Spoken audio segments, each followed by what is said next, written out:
Good afternoon student. मैं self Monika Barapatre, मैं आपकी हिंदी सब्जेक्ट की टीचर हूँ, क्लास 5th। डेट क्या है आज?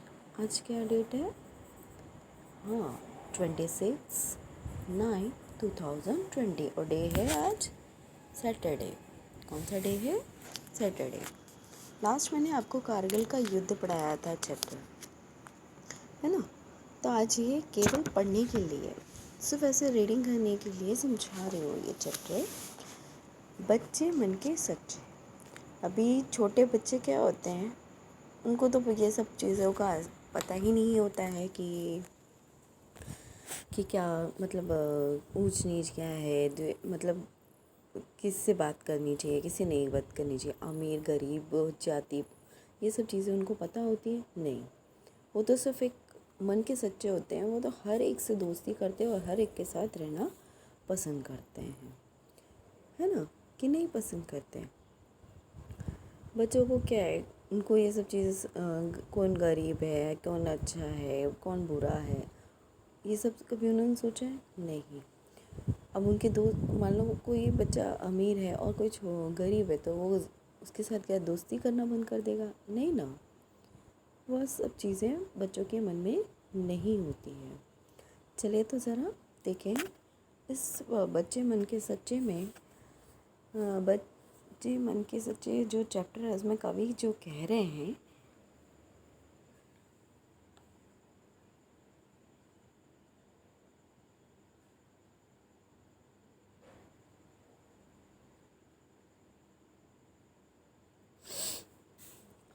वो जो है, बच्चे मासूम तथा भोले होते हैं।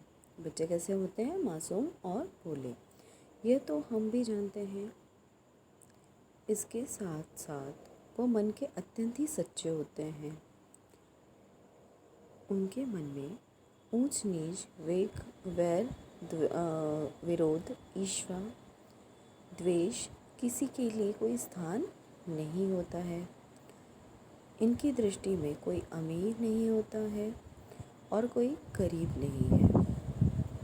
कोई उच्च या नीच कुल का नहीं होता है। वे लोग सबको एक समान दृष्टि से देखते हैं। बच्चे जो होते हैं छोटे से, जैसे मैंने आपको पहले भी बताया है कि छोटे बच्चे में ये सब चीज़ों का ज्ञान नहीं होता है, तो वो क्या करते हैं, ये सब चीज़ों पर ध्यान ना देकर सबसे मित्रता रखते हैं।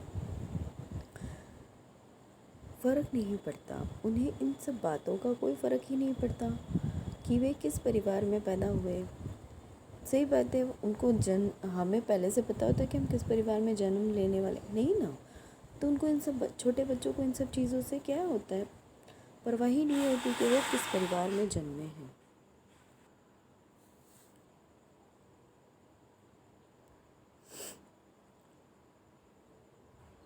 इसका सबसे अच्छा उदाहरण श्री कृष्ण और सुदामा की मित्रता है। अभी श्री कृष्ण जो थे वो कहाँ पे थे? एक अच्छे परिवार में जन्मे थे, मतलब उनका संपूर्ण, मतलब उनके घर में किसी चीज़ की कमी नहीं थी, है ना? और जो सुदामा थे, जो उनके मित्र, बहुत गरीब थे ना, फिर भी वो सुदामा कि वो अच्छे मित्र थे कि नहीं? श्री कृष्ण राजे परिवार में जन्मे थे, उच्च कुल के थे, उनके पास आभूषणों और वस्त्रों की कोई कमी नहीं थी क्या? नहीं थी ना। उनके पिता राजा नंद और माता यशोदा उन्हें हर सुख देने का प्रयास करते थे, और उनके विपरीत क्या हुआ? सुदामा जो थे कैसे थे? गरीब थे, वे झोपड़ी में रहते थे, उन्हें हर सुख देने का मतलब मगर कृष्ण ने जब उन बहुत वर्षों बाद सुदामा को देखा तो सिंहासन छोड़ स्वागत के लिए उठ गए थे। कि जब वो बहुत समय के बाद आया उनके मित्र सुदामा उनसे मिलने के लिए, तो उन्होंने क्या किया, अपने जिस सिंहासन पर बैठे थे वह छोड़कर नंगे पैर ही दौड़ गए। उन्होंने अपने हाथों से मित्र के चरण धोए। क्या किया? उन्होंने अपने हाथों से उस मित्र के चरण धोए। ऐसा एक नहीं, अनेक उदाहरण हैं जहाँ बच्चों के मन में सच्चाई सामने आती है। एक ही कक्षा में पढ़ने वाले सभी सहपाठी आपस में मिलजुल कर रहते हैं। सही है कि आप लोग रहते हो कि नहीं रहते हो? एक ही क्लास में पढ़ते हो, वो मेरा बेस्ट फ्रेंड है, उसको कुछ नहीं बोलना, वो मेरा, आप करते हो ना कि ये मैं, हमें सब एक साथ मिलजुल कर रहते हैं, उसी तरह से किसी के मन में ये भावना नहीं आती कि कौन किस परिवार में आया है। आपको पता चलता है कि आप किस परिवार में, उच्च कुल नीच कुल, ये सब चीज़ें आप लोगों के मन में, क्या किसी के मन में भी नहीं होनी चाहिए, बच्चों या बड़े किसी के मन में ये चीज़ नहीं होनी चाहिए। बचपन का समय हर व्यक्ति के जीवन का सबसे महत्वपूर्ण समय होता है। सभी चाहते हैं कि जो बचपन है वो हमेशा बना रहना चाहिए, पर नहीं, ऐसा होता है हमेशा तो नहीं हो सकता। अब धीमे धीमे अपने समय के हिसाब से आपका आयु बढ़ती जाती है, अपनी समझ आने लगती है, पर बचपन का जो समय होता है वो हमेशा हर व्यक्ति को एक इम्पॉर्टेंट, जिसमें हम हर चीज़ें करते हैं तो उन सब चीज़ें एक अच्छी होती हैं। तभी तो सुभद्रा कुमारी चौहान ने अपनी कविता मेरा नया बचपन में अपने बचपन को पुनः प्राप्त करने की कामना प्रकट करी है। वो कहते हैं कि हमारा बचपन है जिसमें हम भोले थे, हमें किसी चीज़ का ज्ञान नहीं था। कवि जो कहती है कि हमें किसी चीज़ का ज्ञान नहीं था, कौन से कुल में जन्मे हैं, कौन उच्च जाति का, नीच जाति का, अमीर गरीब, हम इन सब चीज़ों का ज्ञान ही नहीं था। क्रोध, गुस्सा करना, फिर घृणा करना, ये सब चीज़ें हमें मालूम ही नहीं थी। तो वो कहती है कि मुझे वापस बचपन में ही जीना है। मुझे ये जो मिला है कि मैं अभी जो टाइम है उसको वो पुनः ही बचपन में जीना चाहती है। आ जा बचपन, आ आ जा बचपन, दे जा मुझको निर्मल शांति, वो पाप निष्कलंक और बचपन, क्योंकि उसमें हम क्या होते हैं, नादा अनशन होते हैं, हमें किसी चीज़ का ज्ञान नहीं होता है, तो हम क्या करते हैं, निष्पाक निष्कलंक। वो कहते हैं कि हम कुछ भी करते हैं सोच समझ का नहीं, हम अपने मन से रहते हैं, खेलते कूदते खाते पीते, हर किसी के साथ बातचीत करते, ऐसा रखते हैं कि नहीं मुझे इसके साथ बात नहीं करना, नहीं मुझे इससे ये नहीं करना, ये चीज़ नहीं होती है ना। तो वो कभी वही कहती है कि मेरा बचपन मुझे वापस मिल जाए तो मैं बहुत खुश हूँ। कवित्री ने बचपन में निष्पाप इसलिए कहा है क्योंकि बच्चों के मन में पाप का ज्ञान ही नहीं होता है। सही है कि नहीं, छोटे बच्चे होते हैं तो उन्हें यही पता नहीं होता है कि पाप क्या है, पुण्य क्या है, गलत क्या है, सही क्या है। वो तो बस अपने मन के सच्चे होते हैं, तो उन्हें जो ठीक लगता है वो करते हैं, क्योंकि वह ऐसा कोई काम नहीं करते। निष्कलंक इसलिए कहा है क्योंकि वो कोई ऐसा काम नहीं करते जिससे उन पर कोई कलंक लगे। यदि उन्हें कोई अपराध भी, यदि उनसे कोई अपराध या कोई गलतियाँ हो जाती है तो वह अनजाने में होती है। जो छोटे बच्चे होते हैं उन्हें तो पता ही नहीं होता है कि सही और गलत, तो वो कुछ भी गलत हो जाता है तो वो क्या कहते हैं, वो अनजाने में हो गया, उन्हें परिणाम का ज्ञान ही नहीं होता है, कि वो ये कभी सोच ही नहीं पाते हैं कि ये गलती तब हो गई है, उनको यही नहीं पता होता कि ये गलती हो गई, पर वो उनको उस चीज़ का एहसास भी नहीं होता है कि ये गलती होने पर क्या परिणाम मिलेगा। यदि बच्चों की मानसिकता पर ध्यान दिया जाए तो हम जान पाते हैं कि बड़ों और बच्चों में कितना अंतर होता है।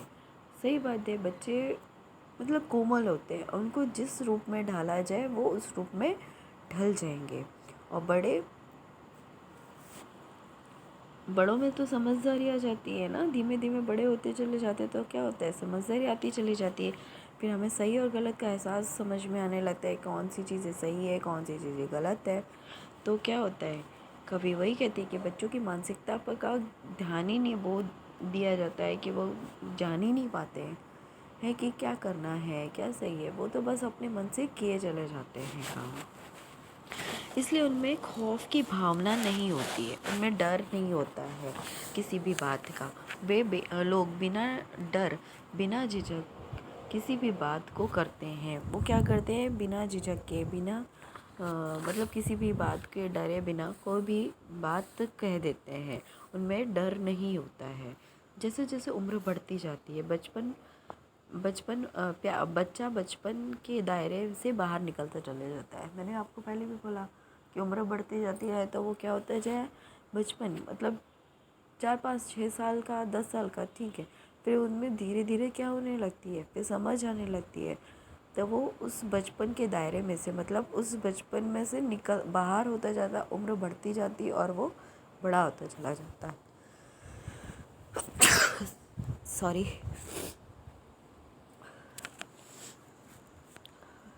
तो उसे हर बात की समझ आने लगती है, क्या अपना क्या पराया, क्या अच्छा क्या बुरा, वो सब जानने लगता है। निस्वार्थ भाव से स्वार्थी स्वार्थ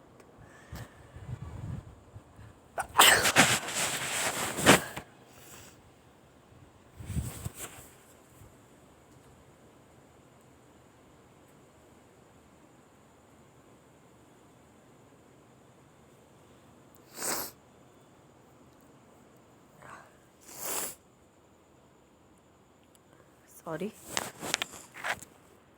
निस्वार्थ भाव से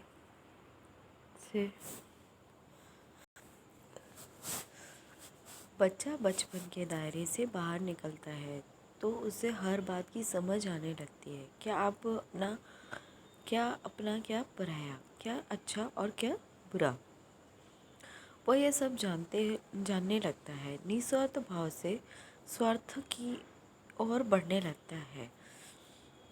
फिर क्या वो धीरे धीरे क्या हो जाने लगता है, स्वार्थी होने लगता है, अपने बारे में सोचने लगता है, छल कपट भी सीख जाता है। वो धीरे धीरे औरों को देखता है तो वो क्या करता है, ये सब चीज़ें हम क्या करते हैं, एक दूसरे को देखकर सीख पाते हैं।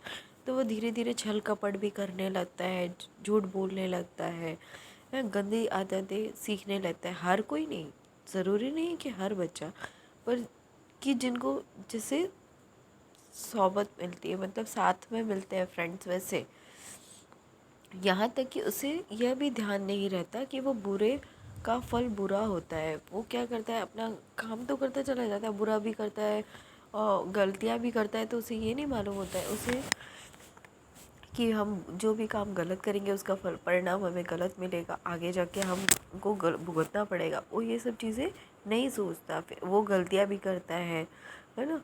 तो ये क्या होता है, ये सब चीज़ें क्या होती है, वो समय के साथ उसमें आने लगती है। बचपन में बच्चों द्वारा की गई भूलों को क्षमा मिल जाता है। बचपन में जो भी गलतियाँ की जाती है भगवान उसको क्षमा कर देता है, क्योंकि वो नादान होते हैं। पर जैसे जैसे उनमें समझ आती है तो भगवान कभी उन्हें क्षमा नहीं करता। क्यों? क्योंकि आपको समझदार हो, अच्छे बुरे की पहचान आप में हो जाती है, समझ हो जाती है। तो वो कहता है, भगवान कभी कहता है कि नहीं, बचपन की गई भूलों को तो भगवान भी क्षमा कर देता है, पर जो समय आने पर जो भूल की जाती है एक एज आने पर, तो वो उनको भगवान भी माफ़ नहीं करता, क्योंकि वह भूल अनजाने में की जाती है। बचपन में की गई भूल तो अनजाने में होती है, पर यदि भूल वो जब कोई बड़ा व्यक्ति करता है तो उसे क्षमा नहीं किया जाता है। क्यों? क्योंकि उसमें अच्छे और गलत की यह गलती नहीं है, गुनाह हो जाता है। क्यों? क्योंकि उसमें अच्छे बुरे की समझ होती है, उसे पता भी होता है कि जो मैं काम कर रहा हूँ वो गलत है, पर फिर भी वो वही काम करता है। तो भगवान उसे माफ़ करेगा? नहीं। कोई उसे माफ़ करेगा? नहीं। ये हमारे इतिहास में ऐसे अनेक उदाहरण हैं जो बच्चों की सच्चाई और मासूमियत पर प्रकाश डालते हैं। 12 वर्ष के चंद्रशेखर आज़ाद से जब अदालत में न्यायाधीश द्वारा प्रश्न पूछे गए तो सच में उनके मन में था, उसने वही कहा। उसे इस बात का खौफ नहीं था कि गिरफ्तार कर लिया जाए। वह नादान था। 12 साल का बच्चा तो छोटा ही कहलाता है, तो उसे पता थोड़ा था कि उसने क्या गलती करी है। इतना निडर था, इतना ये था कि फिर उसे गिरफ्तार कर किया गया था, फिर भी वो डरा नहीं। वो नादान था, इसलिए उसे सिर्फ 15 कोड़े मार कर छोड़ दिया। पर ये भी नहीं करना चाहिए था, है ना, पर उस समय किया गया। इसी प्रकार स्वामी दयानंद, महात्मा गांधी, सम्राट अशोक, सबके अनेक ऐसे उदाहरण हैं जिन्हें बचपन में मासूमियत व भोलेपन को अपने बचपन में दिखाया है। वो भगवान कवि जो कविता है में कवि जो है वो ये कहती है, इन महापुरुषों ने बचपन में जो भी साहस किया है वो एक अच्छे काम के लिए किया है। तो हमें क्या करना है, एक अच्छे काम के लिए साहस करना है, गलत काम के लिए नहीं, है ना। तो यह बचपन जीवन का अनमोल और अमूल्य समय है।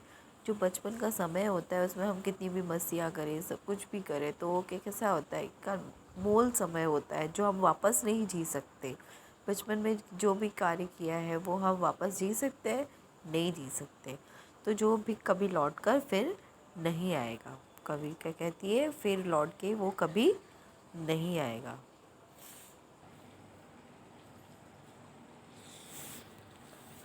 बच्चे मन के सच्चे, सारे जगह की आंखों के तारे, वे नन्हे फूल हैं जो भगवान को लगते प्यारे, है ना। तो ये जो सबने सुना ही होगा, ये वाले बच्चे मन के सच्चे गाना भी है कि नहीं। बच्चे मन के सच्चे, सारी जगह की आंखों के तारे, ये वे नन्हे फूल हैं जो भगवान को लगते प्यारे, बच्चे मन के सच्चे। तो ये इतना समझ में आया बेटा आप सभी को, क्योंकि बचपन में जो भी कार्य करो उसमें कभी भगवान मना नहीं करता, गलतियाँ भी नहीं करनी, हमेशा अच्छे काम करना चाहिए और हमेशा यही सोचना चाहिए कि कोई भी काम गलत नहीं करो, कच्चे मन से अच्छे काम करो, है ना।